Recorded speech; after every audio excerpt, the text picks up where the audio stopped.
Hi friends, welcome to Dhanas log channel. இது பிஸியான 3 days vlog தாங்க. உண்மையிலேயே இந்த அளவுக்கு டெய்லரிங்ல பிகினர் டெய்லரான நான் டெய்லி ரெண்டு பிளவுஸ் தைப்பேன் நான் ஒளிஞ்சு. ஆனா இந்த அளவுக்கு பிஸியா நான் ஒர்க் பண்ண நாளே கிடையாது. இது ஃபர்ஸ்ட் டைம் இப்படி ஒரு 3 days ரொட்டீனா கண்டிப்பா இன்னைக்கு கொடுத்தே ஆகணும். இப்ப காலைல கொடுத்துருக்காங்க, இதை இத்தனை மணிக்கெல்லாம் இன்னைக்கு டெலிவரி பண்ணணும், ஈவினிங் 6 மணிக்கெல்லாம் ஒருத்தங்களுக்கு கொடுக்கணும், மறுநாள் காலையில 9 மணிக்கெல்லாம் ஒருத்தங்களுக்கு கொடுக்கணும்னு சொல்லி நான் இது நாள் வரைக்கும் இப்படி ஷெட்யூல்ல ஒர்க் பண்ண நாளே கிடையாது. பட் ஆனா இந்த தடவை எனக்கு வந்த ஆர்டர்ஸ் அப்படி நார்மலா எப்பயுமே உடனே உடனே ஆர்டர்ஸ் வரும். ஆனா இந்த தடவை இந்த 3 நாளுக்குமே எப்படி வந்துச்சு அப்படின்னா அடுத்தடுத்த ஆர்டர் வந்துச்சுங்க. இந்த பாருங்க, நான் காட்டுற இந்த எல்லா சாரியுமே தான். பட் என்னால ஃபுல்லா ஸ்டிச்சிங் இதெல்லாம் எடுக்க முடியல. இது ஒரு பட்டர்ஃப்ளை சாரி, சூப்பரா இருந்துச்சு பாக்குறதுக்கே. அந்த பட்டர்ஃப்ளை கரெக்டா கையில வர மாதிரி நம்ம கட் பண்ணணும், ஆனா கட் பண்ண முடியலங்க. சோ நான் என்ன பண்ணேன் அப்படின்னா அதை ஸ்ட்ரெயிட்டா கட் பண்ணி எடுத்து அதை சாரியில வச்சு அட்டாச் பண்ணிட்டேங்க. இந்த மாதிரி தான் உங்களுக்கு கொடுத்தேன். பட் ஆனா அவங்களுக்கு அது பிடிச்சிருந்துச்சு. அப்புறம் நிறைய நைட்டிஸ்லாம் ஓரம் அடிக்கிறதுக்குலாம் வந்துருந்துச்சு. சுத்தி புது நைட்டி தான் கீழே மடிச்சு அடிக்கிறதுக்கு அந்த மாதிரி வந்துச்சு. இது ஒரு பிளவுஸுங்க. எல்லா பிளவுஸுமே ஸ்டிச்சிங் வீடியோ இல்லையா சிஸ்டர் அப்படின்னு நீங்க நினைக்கலாம். எடுக்கவே முடியலங்க. காலையில மதியம் நைட்டுன்னு 3 நேரமும் ஒரு பிளவுஸ் கொடுக்க வேண்டிய கட்டாயத்துல இருந்தேன். ஸோ அதனால என்னால எடுக்க முடியும். எல்லாருமே கோவில் கூட பால் குடம் அந்த மாதிரி வந்துட்டாங்க. என்னால எதுவுமே பண்ண முடியல. கொஞ்சம் சொந்தக்காரங்க வீட்டுக்கும் போக வேண்டியது இருந்துச்சு. பிளவுஸ் எல்லாம் எப்படி இருந்துச்சுன்னு சொல்லுங்க. இதெல்லாம் பாருங்க, காலைல 9:30 கொடுக்கறதுக்காக வேகமா அடிச்சேன்.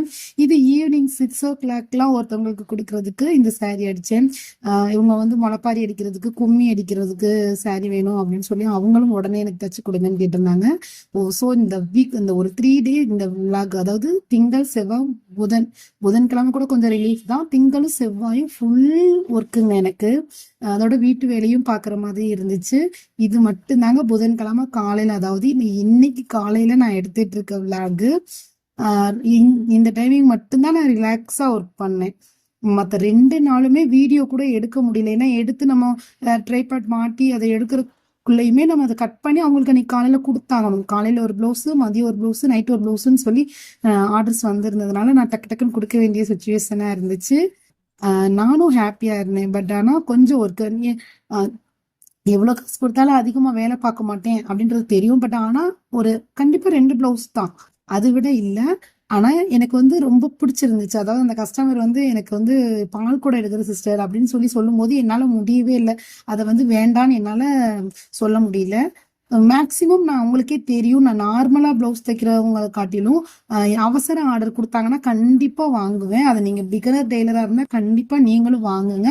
அவசரமா ஒருத்தவங்க கேட்கும் போது நம்ம அதை தச்சு கொடுக்கும்போது அவங்களுக்கும் பரவாயில்ல, நம்ம சொன்ன டயத்துக்குள்ள கொடுத்துட்டாங்களே அப்படின்னு சொல்லி அவங்களுக்கும் சாட்டிஸ்பேக்ஷனா இருக்கும். அடுத்த பிளவுஸையுமே நம்ம கிட்டதான் கொண்டு கொடுப்பாங்க. இது கஸ்டமரை பிடிக்கிறதுக்கு கூட இந்த ட்ரிக்கை நீங்க யூஸ் பண்ணிக்கலாம். நான் அந்த மாதிரி தாங்க கஸ்டமரை அதிகமாவே பிடிச்சேன். அன்னைக்கு இந்த பிளவுஸ் எல்லாமே எப்படி இருந்துச்சுன்னு சொல்லுங்க. எல்லாமே ஸ்டோன் வச்சு, ஸ்டோனுக்குலாம் ஊசிலாம் உடஞ்சுக்கிட்டே இருந்துச்சு பாத்துக்கோங்க. அதெல்லாம் மாட்டி அடிக்கிறதுக்குள்ளேயும் கொஞ்சம் ரொம்பவே 2 நாள் ரிஸ்காவே போச்சு. அதனால வீடியோ சரியா எடுக்க முடியல. எனிவே நல்லாவே இருந்துச்சு. இன்னைக்கு ஒரு குட்டி ஸ்டோரி அவங்க கிட்ட சொல்லணும்னு ஆசையா இருக்குங்க. எனக்கு தெரிஞ்ச ஒரு ஸ்டோரி சொல்றேன், கேளுங்க. உங்களுக்கு பிடிச்சிருந்துச்சுன்னா இந்த ஸ்டோரி எப்படி இருந்துச்சுன்றதையும் எனக்கு கமெண்ட் பாக்ஸ்ல கமெண்ட் பண்ணுங்க. ஒரு ரப்பரு, ஒரு பென்சிலுங்க. ரப்பர் எப்பயுமே நம்மளோட யூஸ் தெரியும். ரப்பர் நம்ம பென்சில் எழுதுறத அழிக்கிறதுக்காக நம்ம யூஸ் பண்றது. இதுல எது ரப்பர் எது பென்சிலுங்கிறத நான் லாஸ்ட்ல சொல்றேன், ஃபுல்லாவே ஸ்கிப் பண்ணாம பாருங்க. பென்சில் நம்ம எழுத ரப்பர் அழிக்கும்.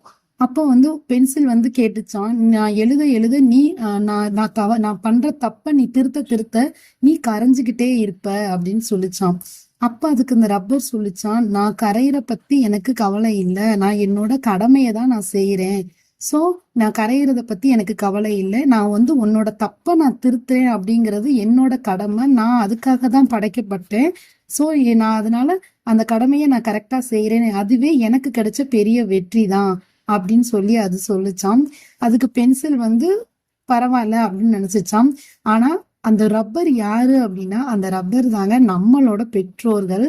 நம்ம பெற்றோர்கள் தான் நம்மளை உயர்த்துறதுக்காக, அதாவது குழந்தைங்களை அவங்க உயர்த்துறதுக்காக அவங்கள கடமையை செய்யறேன்னு சொல்லி தன்னைத்தானே கரைச்சிக்கிற ஒரே ஒரு 2 ஜீவன் யாரு அப்படின்னா அது பெற்றோர்கள் தான்.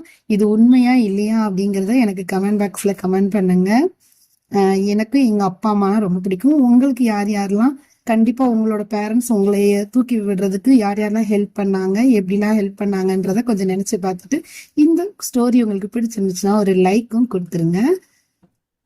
ரொம்பவே சென்டிமெண்டலா இருந்துச்சு. நம்மள உண்மையிலேயே நம்மளை பத்தி எது ஒரு தவறுமே செய்யாம எதுவுமே சொல்லாம நம்மள உண்மையா கேர் பண்ற 2 உள்ளங்கள் யாரு அப்படின்னா அது நம்மளோட பெற்றோர்கள் தாங்க. நம்மளை உயர்த்துறதுக்காக தன்னைத்தானே கரைச்சிக்கிறவங்க.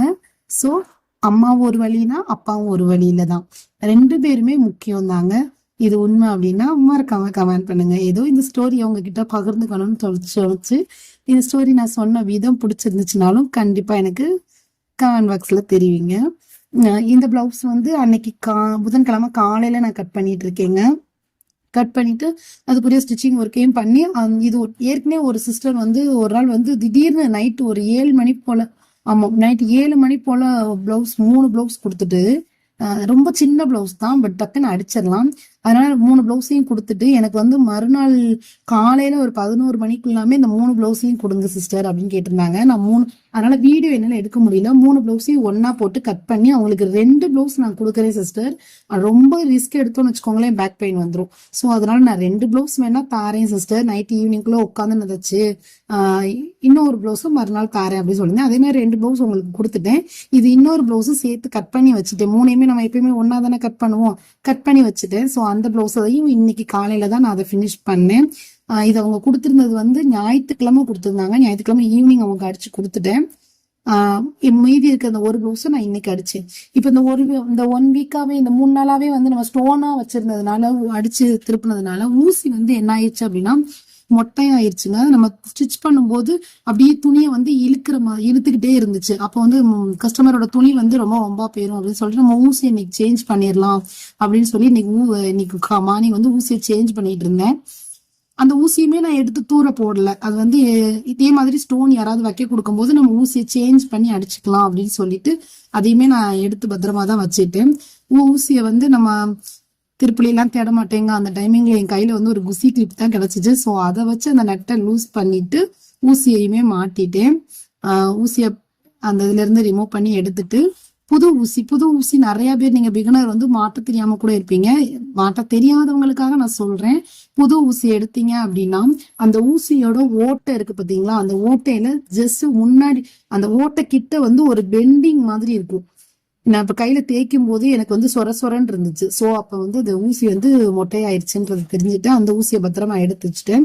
புது ஊசியில இந்த பாருங்க, அந்த ஊசி கிட்ட இப்படி தடவி பாத்தீங்க அப்படின்னா அந்த ஓட்டை கிட்ட தடவி பாத்தீங்க அப்படின்னா ஒரு பெண்டிங் மாதிரி இருக்கும். அந்த பெண்டிங் வந்து கரெக்டா நம்மளோட ரைட் சைடு இருக்கிற மாதிரி, நம்ம மிஷின்ல உட்காந்துருக்கோம்னா நம்மளோட மிஷின்ல இருந்து வலது பக்கமா நம்ம வலது கை பக்கமா இருக்கிற மாதிரி அந்த பெண்டிங் வர்ற மாதிரி வச்சு ஊசியை நல்லா மேலே ஏத்திட்டு நட்டை டைட் பண்ணிட்டோம் அப்படின்னா ஊசி வந்து ஃபிட் ஆயிக்குங்க. அது வந்து கீழே இருந்து நமக்கு கேமரா காட்டணும், பட் நான் மேலே ஸ்டாண்ட்ல மாட்டி இருக்கிறதுனால என்னால கீழே வழியா எடுக்க முடியல. இல்ல எங்களுக்கு எப்படி மாட்டுறதுன்னு கிளியரா வேணும் அப்படின்னு சொன்னீங்கன்னா நீங்க சொல்லுங்க, நான் அடுத்த வீடியோல நான் உங்களுக்கு கிளியராவே நான் காட்டுறேன். அந்த ஊசியை சேஞ்ச் பண்ணிட்டு அதுக்கப்புறம் தாங்க நான் பிளவுஸையே ஸ்டிச் பண்ண ஆரம்பிச்சேன். அந்த பிளவுஸ நம்ம விட்ட ஒரு பிளவுஸையும் அதுக்கப்புறம் இன்னொரு பிளவுஸ் இப்போ ரோஸ் கலர்ல வெட்டினேன் பாத்தீங்களா, அதுவும் ஒருத்தவங்க 2 பிளவுஸ் கொடுத்துருந்தாங்க. ஒன்னு கொடுத்துட்டேன், இன்னொன்னு கொடுக்காமலே வச்சிருந்தேன். ஸோ அதையுமே இன்னைக்கு கட் பண்ணி கொடுத்துடலாம் அப்படின்னு சொல்லிட்டு இன்னைக்கு அதையும் அவங்களுக்காக கட் பண்ணிட்டேன். ஸோ நான் இன்னைக்கு 2 பிளவுஸ் உட்காந்து ஸ்டிச் பண்ணேங்க. ஊசி மாட்டிட்டேன். நம்மளோட டார்கெட் 200 தான். ஆனா அந்த போன 2 டேஸா வந்து எனக்கு நான் வந்து கொஞ்சம் எஃபர்ட் போட்டதுனால மட்டும் இல்ல, நார்மலா நம்ம ஒரு லைனிங் பிளவுஸ் தைக்க போனா 200 வாங்குவோம். அதனால ஸ்டோனு லேஸ் இதெல்லாம் ஃபிட் பண்ணோம் அப்படின்னா நம்ம இன்னும் கொஞ்சம் எக்ஸ்ட்ரா சார்ஜ் வாங்கி நம்மளோட அமௌண்ட்டை வந்து கூட்டிக்கலாம். அவசர ஆர்டர் எடுக்கும் போது இன்னுமே நம்ம வந்து நான் உங்களுக்கு அவசரமா தச்சு கொடுத்துருக்கேன் இல்லையா, எனக்கு ஒரு 50 rupees எக்ஸ்ட்ரா போட்டு கொடுங்க சிஸ்டர், 20 rupees எக்ஸ்ட்ரா போட்டு கொடுங்க அப்படின்னு சொல்லும்போது கண்டிப்பா அவங்க கொடுப்பாங்க. ஏன்னா அவங்களுக்கு அவசரமா நம்ம தச்சு கொடுத்துருக்கோம், அவங்க சொன்ன டைமிங்லயும் கொடுத்துருக்கோம். அப்படிங்கிறப்ப கண்டிப்பா மாட்டேன்னு எந்த கஸ்டமருமே சொல்ல மாட்டாங்கங்க. நீங்க கேட்டு பாருங்க. அவசர ஆர்டர் அப்படின்னா இப்ப நார்மல் ப்ளவுஸ் 100னா அவசர ஆர்டர்னால ஒரு 120 போட்டுக்கலாமா சிஸ்டர் அப்படின்னு சொல்லி கேட்டீங்கன்னா கண்டிப்பா சரி ஓகே பரவாயில்லன்னு சொல்லுவாங்க. ரொம்ப ரேரா ஒரு சிலவங்க வேணா உங்ககிட்ட தானே தைக்கிறோம் கொஞ்சம் பார்த்து போடுங்களேன் அப்படின்னு கேட்பாங்க. ஸோ நம்ம கஸ்டமருக்கு தகுந்த மாதிரி நம்மளோட ரேட்டிங்கையும் இன்க்ரீஸ் பண்ணிக்கலாம். நானும் அப்படிதாங்க பண்ணி வாங்கிக்கிட்டேன். ஸ்டோன் வைக்கும் போது அந்த ஸ்டோனுக்கான சாதா லேஸ்னா 40 rupees எக்ஸ்ட்ராவா வாங்குவேன். இதுவே ஸ்டோன் லேஸ் அப்படிங்கறதுனால ஊசி வந்து எனக்கு அடிக்கடி உடைய வேண்டியது வரும். அதை வந்து பார்த்து நிப்பாட்டி பொறுமையா அந்த ஸ்டோன்ல வந்து ஒவ்வொரு நடு சென்டர்ல கரெக்டா ஊசி குத்தி எடுக்கிற மாதிரி நம்ம ஸ்டிச் பண்ண வேண்டியது வரும். அதுக்கெல்லாம் டைம் இழுக்கும். ஸோ நான் அதுக்கு வந்து 80 ரூபாய் சார்ஜ் பண்ணுவேங்க. மேக்சிமம் 80 ரூபாய். கழுத்து சுத்தி கைக்கும் வேணும் அப்படின்னா 80 ரூபாய். இல்ல கழுத்து மட்டும் கைக்கு மட்டும் வேணும் அது தனித்தனியா கேட்டிருந்தாங்க அப்படின்னா 40 ரூபாய், 50 ரூபாய், 60 ரூபாய் அந்த மாதிரி அவங்க எவ்வளவு எது கேட்டாங்களோ அதுக்கு தக்கனா ஒரு 10 ரூபாய் 20 ரூபாய் குறைச்சு வாங்கிக்குவேங்க. இந்த மாதிரி தான். ஸோ இந்த மாதிரி நான் வாங்கும்போது ஒரு ஸ்டோன் லேஸ் நாட்டு வச்சு முந்தி அடிச்சு லைனிங் போட்டு எல்லாமே ஸ்டிச் பண்ணி ஒருத்தவங்களுக்கு கொடுக்கறதுக்கு 350 ரூபாய் நான் சார்ஜ் பண்ணேங்க. ஸோ அந்த மாதிரி 2 பிளவுஸ் தச்சேன்னா அன்னைக்கு ஒரு நாள் வந்து எனக்கு 700 ரூபாய் வந்து வருமானம் கிடைச்சிச்சு. எப்பயுமே 200 ரூபாய்க்கு தைக்கிறவளுக்கு அன்னைக்கு 700 ரூபாய் கிடைச்சிச்சு. ஸோ ரொம்ப ஹாப்பியா இருந்துச்சு. இதே மாதிரி ஆர்டர்ஸ் கிடைச்சா ரொம்ப சந்தோஷமா இருக்கும். பட் நம்ம அதையே ரெகுலரா பண்ணோம் அப்படின்னா நம்மளோட உடம்பு வீக் ஆயிருங்க. அதனால நான் எப்பயும் அப்படி எதிர்பார்க்க மாட்டேன். அந்த மாதிரி வர டைமிங்ல கண்டிப்பா செஞ்சு கொடுப்பேங்க. என்ன மாதிரி நீங்களும் ட்ரை பண்ணுங்க. இன்னைக்கான விளாக் உங்களுக்கு பிடிச்சிருக்கும்னு நினைக்கிறேன். நிறைய பேர் சப்போர்ட் பண்றீங்க விளாகுக்கு. இதே மாதிரியே சப்போர்ட் பண்ணுங்க. சப்போர்ட் பண்ணுவோம். ஷார்ட்ஸுக்கும் சப்போர்ட் பண்ணி அதுக்கு ஷார்ட்ஸ் பாக்குறப்போ ஒரு லைக் கொடுத்தீங்க அப்படின்னா இன்னும் எனக்கு என்கரேஜிங்கா இருக்கும். இன்னைக்கு இந்த பிளவுஸையும் நார்மலா அந்த கொடுக்க வேண்டிய ஒரு பிளவுஸையும் அந்த பிங்க் கலர் பிளவுஸ் ரெண்டையுமே இன்னைக்கு நான் ஃபினிஷ் பண்ணி கஸ்டமர்கிட்ட கொடுத்துட்டேங்க. ஸோ 200 இன்னைக்குரிய ஏர்னிங்ஸ் நான் புதன்கிழமைக்குரிய ஏர்னிங்ஸ் 200 நான் வாங்கிட்டேன்னா கையில இன்னும் வாங்கல. அது எப்பயுமே நமக்கு லேட்டா தான் கிடைக்கும். நமக்கான தையக்கூலி அது தெரிஞ்சது தானே. யாரு தான் கொடுத்துட்டு வாங்கிட்டு போறா சிஸ்டர் நான் போட்டு பார்த்துட்டு எப்படி இருக்குன்னு சொல்லிட்டு அப்புறமா நான் அமௌண்ட் கொண்டு வரேன்னு சொல்லிட்டு வாங்கிட்டு போயிடுறாங்க. இந்த மாதிரி எல்லாம் உங்க கஸ்டமர் சொல்றாங்களா இல்லையான்றதை எனக்கு கமெண்ட் பண்ணுங்க. இந்த 3 days எனக்கு இப்படிதாங்க போச்சு. இந்த விளாக் உங்களுக்கு பிடிச்சிருந்துச்சுன்னா மறக்காம லைக் அண்ட் ஷேர் பண்ணுங்க. வீடியோ பிடிச்சிருந்துச்சுன்னா சப்போர்ட் பண்ணுங்க. தேங்க்ஸ் ஃபார் வாட்சிங்.